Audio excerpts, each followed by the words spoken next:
Spend quality and quantity time with your children.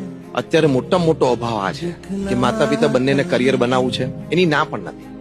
પણ જો તમે તમારા સંતાનોને સમય ના આપી શકતા હોય, એની સાથે બેસીને નાનપણમાં એના સંસ્કાર ખીલે એવી સારી વાતો વાર્તાઓ તમે ન કરી શકતા હોય, તો તમે માતા પિતા તરીકે બહુ મોટી ખોટ ખાવ છો. સેકન્ડ થિંગ, નાનપણથી એની લાઇક્સ અને ડિસલાઇક્સ એ તમારે સારી રીતે ઓબ્ઝર્વ કરીને તમે જાણી લેવા જોઈએ. આ વાત, આ વિચાર, આ વર્તન એને ગમે છે અને નથી ગમતું.